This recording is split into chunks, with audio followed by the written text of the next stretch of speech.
sí, Rafa no es director, es con...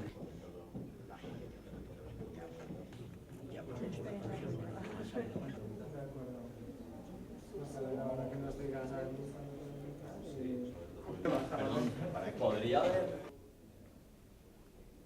Hay dos versiones, una micro, es decir, se completa.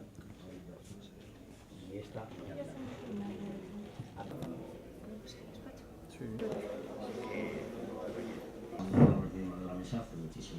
Desde la ciencia a nivel autonómico, me he dado cuenta que mis últimas palabras han sido y dejaremos los agradecimientos para el final.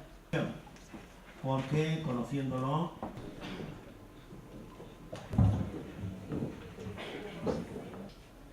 pero el devenir de los acontecimientos ha hecho que esto cambie y que sea mucho más. Hay que hacer un esfuerzo por parte de todos para conseguirlo. Aragón hay que destacarlo de manera importantísima.